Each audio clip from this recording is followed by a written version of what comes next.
যদিও যদি আমাদের কথা বুঝতে অসুবিধা হয়, লাঠির ভাষায় বোঝানো হবে। প্রত্যেকটা শহর না, শহর বাইরে হচ্ছে গ্রাম কেন্দ্রিক এবং হচ্ছে পাড়ায় মহল্লা, যেসব জায়গাগুলোতে হচ্ছে মাদকের স্বর্গরাজ্য, আমরা চাই হচ্ছে সেটা ধ্বংস হোক। এবং আমাদের হচ্ছে যে ছোট বাচ্চারা যারা হচ্ছে এগুলো থেকে শিখতেছে, যে আমরা একটা বয়স পার করে আসার পর আমাদের সিনিয়ররা হচ্ছে যে এই মাদকের সাথে যুক্ত বেশি। তারা হচ্ছে মাদক সেবন করে না, তারা মাদক বিক্রি করে, যেটা আমাদের প্রত্যেকটা পাড়ায় মহল্লায় গেলে প্রত্যেকটা শতকরা 50% হচ্ছে লোকে মাদকের সাথে এখন যুক্ত। সেটা কেন? এই যে আমাদের সিনিয়র হচ্ছে মাদক সঙ্গে সাপ্লাই দিচ্ছে, ছোটরা পাইতেছে, তারা কি করে ছোটদের সাথে বসে মাদক খায়। সেটা বন্ধ হবে ইনশাল্লাহ। এবার আমরা সবাই যদি একসাথে আমাদের প্রত্যেকটা জিরো টলারেন্স ঘোষণা হলে অবশ্যই আমি মনে করি প্রত্যেকটা পাড়ায় প্রত্যেকটা গ্রামে 2-3টা টিম গঠন হলে মাদক নির্মূল হয়ে যাবে একবার, আমি এতটুকু আশা করি। আপনি কি চান যে আপনার ছেলের হাতে আপনি খুন হন? আপনি কি চান আপনার পরিবারটি দোজখের আগুনে জ্বলুক? আপনি কি চান আপনার সন্তান আপনাকে খাওয়াবে না? আপনি কি চান আপনার সন্তান 2 দিন পরে লাঠি দিয়ে ঘর থেকে বের করে দেবে আপনাকে? আপনি কি চান টাকার জন্য আপনার গলায় আপনার সন্তান পা চাপিয়ে ধরবে টাকার জন্য? আপনি কি সেই পজিশন চাচ্ছেন? তাহলে কেন আপনারা বসে আছেন? কেন আজও চুপ করে আছেন? কেন আজও আপনার সন্তানকে শাসন করছেন না? আপনার সন্তান কোথায় যাচ্ছে, কার সাথে ঘুরছে, কার সাথে আড্ডা দিচ্ছে? আপনার সন্তান কি লেখাপড়া করে? তাহলে লেখাপড়া করলে আপনার সন্তান সন্ধ্যার পরে কি করে যখন পড়ার সময় রয়েছে? আপনার সন্তান লেখাপড়া করে, সে ঠিকভাবে কি স্কুলে যাচ্ছে কিনা, কলেজে ঠিকভাবে যাচ্ছে কিনা, কার সাথে ঘুরতেছে, সে বিষয়ে কি আপনি খোঁজখবর রেখেছেন? আপনি জানেন না আপনার সন্তান কী করছে। তাই আপনাকে অবশ্যই এখন থেকে আপনার সন্তানের প্রতি যত্ন নিতে হবে, তার খোঁজখবর রাখতে হবে।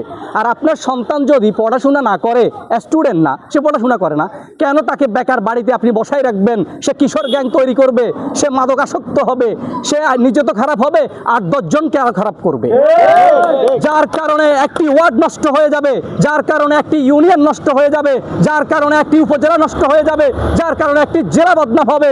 আজকে বদনাম কামিয়েছে কিন্তু ফেনী জেলায়, আজকে সারা বাংলাদেশের বিদেশ থেকে ফোন আসে, আপনাদের ফেনী জেলা তো অত্যন্ত খারাপ। কিভাবে একজন মাকে সে হত্যা করে, কিভাবে সে তার পিতাকে ছুরির আঘাত করে, কিভাবে সে তার আপন বোনকে হত্যা করার চেষ্টা করে।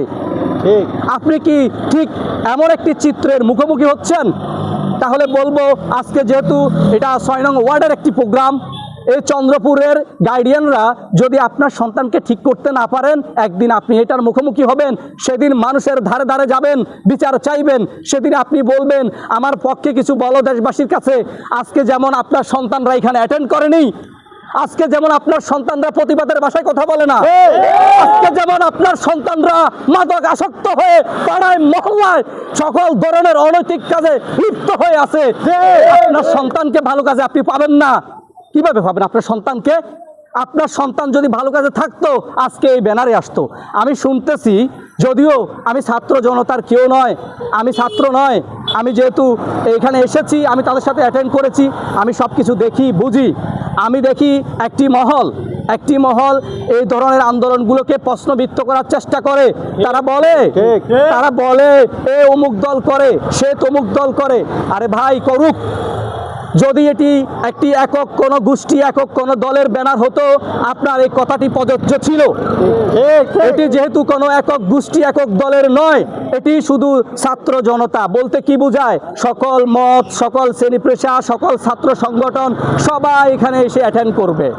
আমার মনে হয় আপনার শিক্ষায় তো ত্রুটি আছে, আর না হয় আপনি শিক্ষা অর্জন করতে পারেননি। অতএব এখনই সময়, আপনি যদি কোনো দল করেন, আপনার দলের ব্যানার থেকে আপনি প্রতিবাদের ভাষায় কথা বলুন। আর আপনি যদি আপনার দল থেকে কথা বলতে না পারেন, অরাজনৈতিক ভাষায় কথা বলুন। আপনি সেখানেও যদি ব্যর্থ হন, আপনার সমাজের 8-10 জন মুরব্বী বা আপনার সমাজের ছেলেপেলেদেরকে নিয়ে আপনি কাজ করুন। আর এইভাবে ব্যানার নিয়ে কতকাল, কতদিন? আর এইভাবে যে মোবাইলে আমাদেরকে দেখতেছেন, কথা বলতেছি, হ্যাঁ, সোশ্যাল মিডিয়ার ভিতরে, এভাবে কতকাল এভাবে এই বক্তব্য দেওয়া যায় কিয়ামত পর্যন্ত, কিন্তু এর পরিবর্তন হয় না। এর পরিবর্তন করতে হলে যখন আপনি মাঠ পর্যায়ে কাজ করবেন, তখন তারা বুঝতে পারবে। আর আপনার মাঠ পর্যায়ে কাজে যখন ভালোভাবে বুঝাবেন সেটা কাজ হচ্ছে না, হাতে লাঠি লাগবে। আর যদি প্রশাসন তাদেরকে গ্রেফতার করতে ব্যর্থ হয়, তাহলে শুধু আমাদের এই চন্দ্রপুরের ছাত্র জনতা বা সাধারণ যে কোনো মানুষ, আমি সবার কথা বলি, সর্ব শ্রেণী পেশার মানুষের কথা বলতেছি, তারা শুধু ধরবে সেটি নয়। আমি আমার সন্তানকে সেভ করার জন্য, আমি আমার সন্তানের ভবিষ্যতের জন্য আমি মাদক ব্যবসায়ীর গায়ে আঘাত করতে বাধ্য।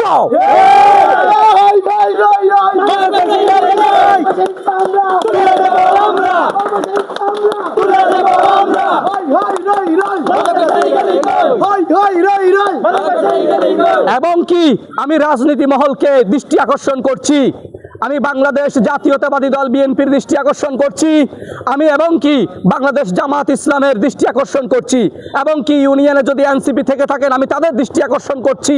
আমি আপনাদের একক কোনো ব্যানার এখনো দেখিনি। আপনারা ঘুমাচ্ছেন কেন?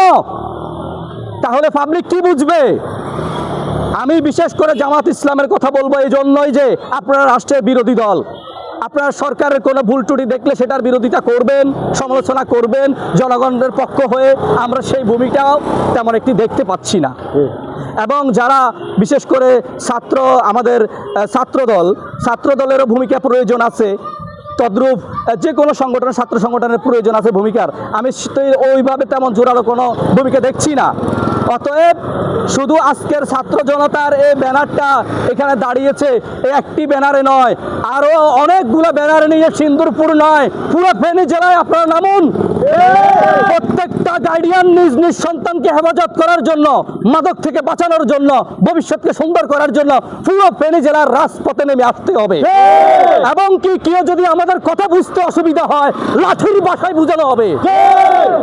এই কথা বলে আমি আমার বক্তব্য এখানে শেষ করলাম।